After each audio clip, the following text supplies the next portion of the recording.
నమస్తే రమగారు. నమస్తే జయ. రమగారు, దురాశ దుఃఖానికి చేయటం చెప్తూ ఉంటాం. పిల్లలకు కూడా మనం అది నేర్పిస్తూ ఉంటాం, మనం కూడా అది అవలంబిస్తూ ఉంటాం. కానీ ఏదైనా ఒక స్టోరీ రూపంలో చెప్పామనుకోండి, ఎప్పట్లాగానే ఇంకొంచెం దాని ఇంపాక్ట్ ఎక్కువ ఉంటుంది. సో దీనికి సంబంధించి ఏదైనా ఒక స్టోరీ చెప్తామండి.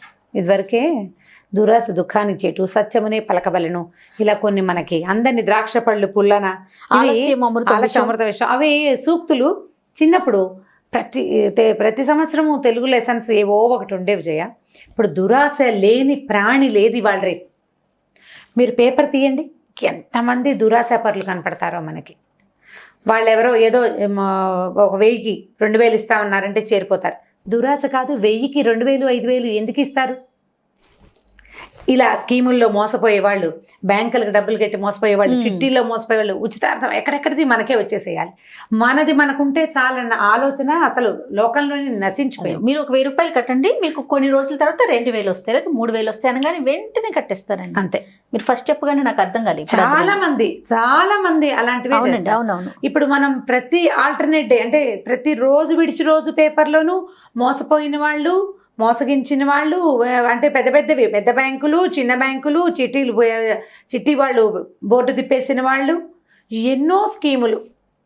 ఇవన్నీ దురాశపరులు చేసే పనులే కదా. అవును, దురాశ తప్పిస్తే ఇంకేమీ లేదు. మా దగ్గర చేరండి, మీకు అదేదో ఎలా వచ్చేస్తుంది, ఎక్కడి నుంచి వచ్చేస్తుంది. ఇవన్నీ కూడా దురాశపూరితమైనవి. అయితే మనం కథలు చెప్పేటప్పుడు చెప్తూ ఉంటాం, ఈ వర్డ్స్ వాడకుండా చెప్పాలేమో అనిపిస్తుంది. మనం ఏంటంటే మనం తీసుకున్న దానికి సరిపడా పని చేయాలి తప్పకుండా. అవునండి. బార్టర్ సిస్టమ్ ఉండాలి వ్యక్తులతోటి. మనం ఎప్పుడు మాట్లాడుకుంటాం, ఎప్పుడు బార్టర్ సిస్టమే ఉండాలి. ఇప్పుడు నేను నీకు మంచి మాట చెప్తే నీ దగ్గర నుంచి నాకు మంచి మాట వస్తుంది, నేను నీకు చెడు చెప్తే నాకు చెడే వస్తుంది. నువ్వు నాకు మంచి ఇవ్వు, నేను నీకు మంచి ఇస్తా. నువ్వు నాతో స్నేహంగా ఉండు, నేను నీకు సహాయం చేస్తా. ఇవి ఎంత పర్ఫెక్ట్గా ఉంటాయి ఇవి. ఇప్పుడు దురాశ దుఃఖమునకు చేటు ఇలాంటి పదాలు చెప్పామనుకో, పిల్లలకి ఏమర్థం అవుతుంది? తల్లులకి అర్థం కాదు ఈ రోజుల్లో. దురాశ అర్థం కాదు మనకి. కాకపోతే ఎవరితోటైనా సరే పని వాళ్ళతో పని చేయించుకునేటప్పుడు మర్యాదకరంగా పని చేయించుకోవాలి, చక్కగా మాట్లాడాలి, వాళ్ళు మనుషులేనని గుర్తించాలి. ఇలాంటి సిస్టమ్, ఇలాంటి నీతులు నేర్పించాలి ఇవాళ రేపు. పని వాళ్ళు కూడా మనలాంటి వాళ్ళే. ఇప్పుడు మా నాన్న ఆఫీస్కి వెళ్ళి 1,00,000 జీతం తెస్తున్నాడు, నాన్న పనివాడే నిజానికి కదా. మనము అంతే కదా. ఇప్పుడు అలాగే మన దగ్గర పనిచేసే వాళ్ళు కూడా వాళ్ళేం చులకన పనివాళ్ళు అన్నంత మాత్రం అది చెడ్డ పదము కాదు, తక్కువ కాదు. ఎవరికి తోచిన పని వాళ్ళది అంతే. అలాంటి మాటలు మనం కనుక నేర్పిస్తుంటే బాగుంటుంది. చందమామ కథ ఒకటి ఉంది, చెప్తాను. అది భలే నచ్చింది నాకు. ఓకే. ఒక ఊళ్ళో ఒక రామనాథ అని ఒక ఆయన ఉన్నాడట. ఆయన ఏం చేశాడంటే, చాలా పొలాలు ఉన్నాయి అతనికి. ఒక మామిడి తోట వేయాలని ఒక 40 ఎకరాల పొలం కొన్నాడట. కొన్న తర్వాత ఏమైంది, ఆ ఊళ్ళో చింతయ్య అని ఒక ఆయన కొంచెం చక్కగా మొక్కలు పెట్టటాలు, గొప్పులు తవ్వటాలు అవి బాగా చేసేవాట. అయితే ఈ రామనాథం గారు ఏం చేశాడు, ఆ చింతయ్యని కేకేసి, ఒరే చింతయ్య, నేను పొలం కొన్నాను, మామిడి చెట్లు పెట్టాలని. అక్కడెక్కడో పునాస్ మామిడి, ఆ మామిడి, మంచి మంచి మామిడి చెట్లు ఉన్నాయట. చక్కగా తోట మొక్కలు పెట్టి కాపలా కాసి చక్కగా శ్రద్ధగా బాగా చేసి మంచి కాపు కాయచ్చు, 4 ఎకరాలు ఇస్తా అని చెప్పాడు. 40 ఎకరాల మామిడి తోటని పెంచి వృద్ధి చేసి కాపు కాయిస్తే 4 ఎకరాలు వస్తాయి. బాగుంది కదా.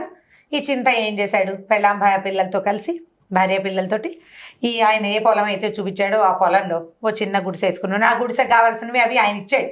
ఏవో పుల్ల పొడక ఇస్తే ఓ చిన్న గుడిసె వేసుకున్నారు. అక్కడి నుంచి మొక్కలు పెట్టారు.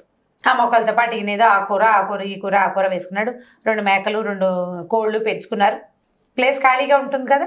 సరే, కాయ కసరు పండేస్తున్నాయి, మేకలు ఉన్నాయి, ఓ 2 ఆవులు లేవు, అప్పుడు గేదెలు ఉండేవి.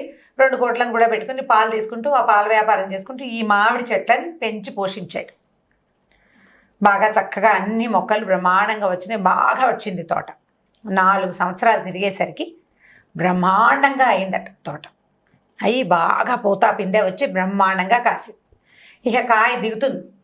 ఆ దిగే టైంకి ఈ చింత వెళ్ళి ఆ రామనాథం గారికి చెప్పాడు, అయ్యా తోటంతా పండిందండి, వచ్చి చూసుకోండి అన్నాడు. అనేసరికి అలా ఏమైంది, ఆయన వచ్చి చూసి తోటంతా కళకళలాడుతోంది, బ్రహ్మాండంగా పచ్చపచ్చగా కాయలు ఫుల్గా మామిడితో. అసలు మామూలుగానే మామిడి చెట్లు చూస్తే మన కడుపు నిండిపోయినట్టు ఉంటుంది. 40 ఎకరాల మామిడి తోట చూస్తే ఎంత సంతోషంగా ఉంటుంది. ఊళ్ళో వాళ్ళంతా అబ్బా చింత ఎంత పనివాడు, ఎంత గొప్పవాడని అతన్ని మెచ్చుకున్నారు. రామనాథం గారు అదృష్టమే అదృష్టం అన్నారు. ఈ కథ అంతా అయ్యాక ఆయన ఏమన్నాడు, పండంతా కోయించేసుకున్నాడు. అమ్మేశాడు.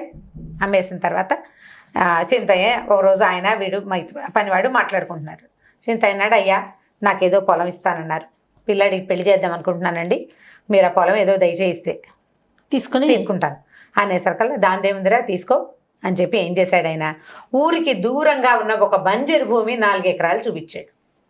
ఈయనన్నాడు, అదేంటండి 40 ఎకరాల మామిడి తోట పండితే 4 ఎకరాల మామిడి తోట ఇస్తామన్నారు, మీరు ఏదో ఒక పక్క ముక్క నాకు ఇస్తే ఆ పక్క ముక్క తీసుకుందాం అనుకున్నా నేను, ఇదేంటండి ఇంత అన్యాయంగా చేస్తున్నారంటే, నేను నీకు 4 ఎకరాలు ఇస్తానన్నా కానీ మామిడి తోటని నేను నీకు చెప్పలే, మొదటిది.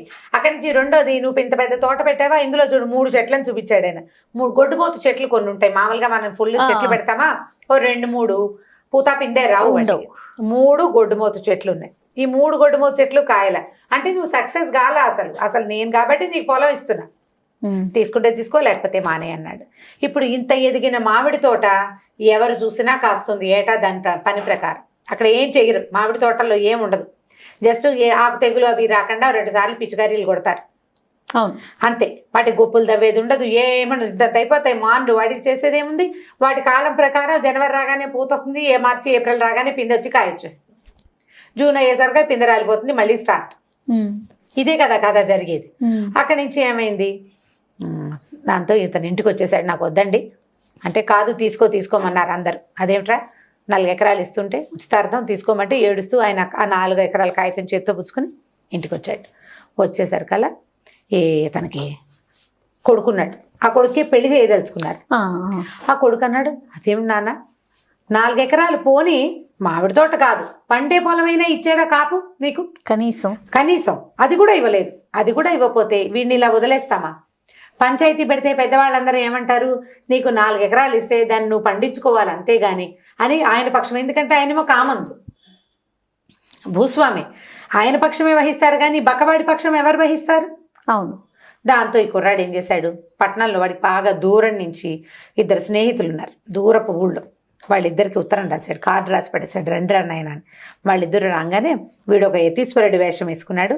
ఆ వచ్చిన అబ్బాయిలు 2 శిష్యులైపోయారు. వాడికి ఏం చేశాడు, ఈ బంజరు భూమికి అవతలగా ఓ చిన్న పాకేసుకుని అందులో ఉండటం మొదలుపెట్టారు. వాడికి ఏమైనా అన్నం నీళ్లు నాన్న అమ్మ సప్లై చేస్తున్నారు. ఈ శిష్యులు వేషం వేశారుగా. ఈ కుర్రాళ్ళిద్దరూ ఊళ్ళోకి వెళ్ళి, మా గురువుగారు మా దగ్గర బ్రహ్మాండంగా ఆయన కాలజ్ఞానం చెప్తాడు, మీకు ముందువి వెనకవి కూడా చెప్పగలడు అని బాగా ప్రచారం చేశారు.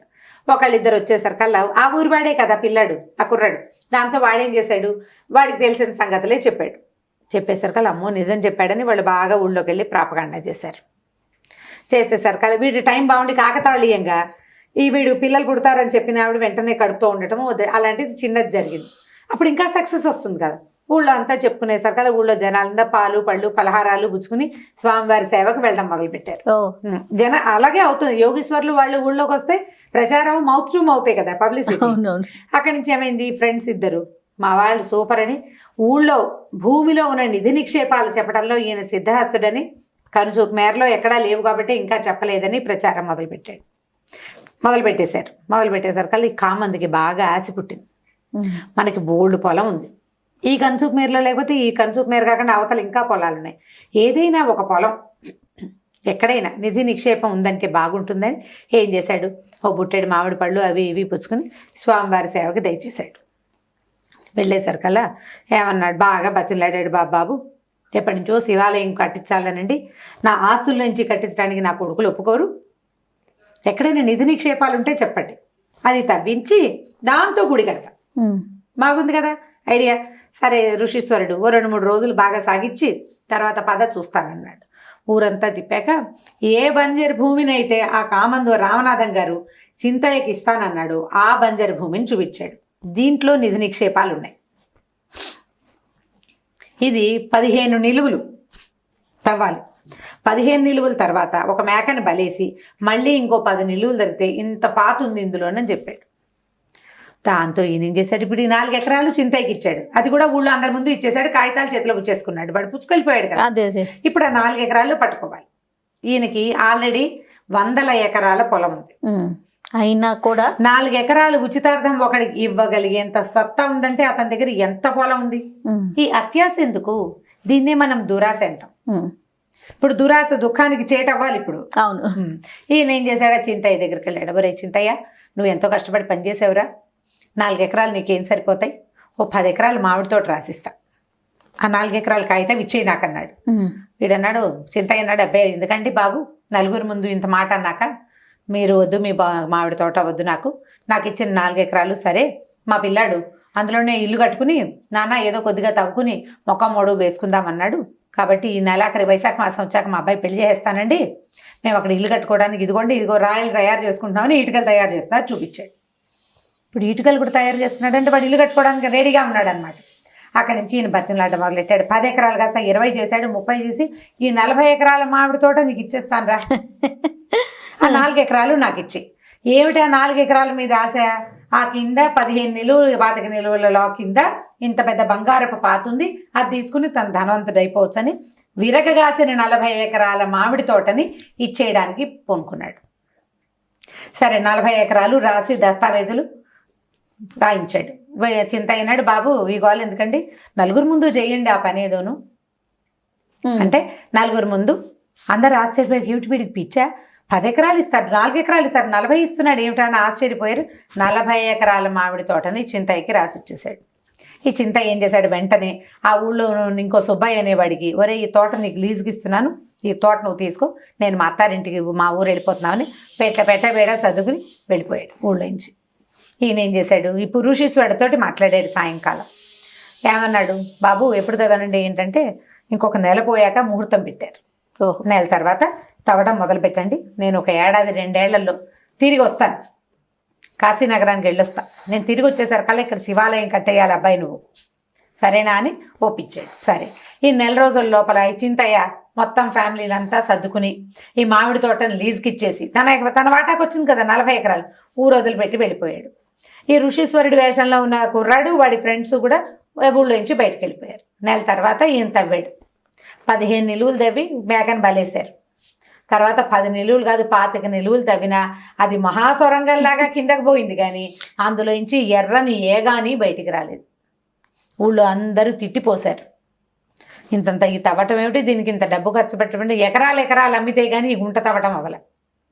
అక్కడి నుంచి పిల్లలు వాళ్ళు అందరూ తిట్టారు, నువ్వు ఇట్లా అత్యాశతోటి ఈ రకంగా చేసావని. ఆయన దురాశ దుఃఖానికి చేటైంది, అందులో నుంచి ఏమీ రాలేదు. బంగారం లాంటి 40 ఎకరాల మామిడి తోట చింతైపారం అయిపోయింది. నలుగురు ముందు ఒప్పుకున్నాడు కాబట్టి ఇంకా చేసేది లేదు, పెట్టేది లేదు. ఇప్పుడు ఆల్రెడీ మన దగ్గర బోల్డ్ ఆస్తున్నప్పుడు మనకి ఇంకా ఆస్తి నిధి నిక్షేపాలు అక్కర్లేదు. చాలా మంది ఇవాళ రేపు ఇట్లా కనపడతారు, వీళ్ళ దగ్గర బాగుంటుంది, బోల్డ్ అంత ఉంటుంది, ఏంటో కావాలని పరిగెడతారు, బొక్క బోర్ల పడి ఉన్నది కూడా పోగొట్టుకుంటారు. ఉన్నది పోయి ఇంకోటి ఏదో పోయిందిలాగా అలా పోతుంది కదా అనవసరం. దాని బదులు నీ దగ్గర ఉన్నదే నువ్వు జాగ్రత్త పరుచుకుని కొద్దిగా కాళ్ళు చేతులు అంటే కొద్దిగా ముందుకు చాచుకుంటే ఈజీగా ఉంటుంది. ఇక్కడ నుంచి పెద్ద అంగలు వేసేసరికి ఏముంది, ఒక్కోసారి అంగకి పదును అందదికి నేల పడిపోతాం. ఈయన అట్లా పడిపోయాడు. నాకు బాగా నచ్చిన చందమామ కథల్లో ఇప్పుడు ఇది ఎంత కరెక్ట్గా కన్వే పిల్లలకి బాగా అర్థం అవుతుంది. అవునండి, మొదట అతన్ని మోసం చేయటం, రెండోది నాకు కావాలని ఎలాగైనా బతిమలాడి తీసుకోవడం. ఇప్పుడు నువ్వు మొదట ఒప్పుకుంటే కనుక నీకు 4 ఎకరాల మామిడి తోట పోయేది, 40 ఎకరాల మామిడి తోట ఇచ్చేసి అన్నీ పోగొట్టుకుని చివరికి అధ్వానంగా అయిపోయింది ఆయన పరిస్థితి. కాదు కంచికి మనం ఇంటికి.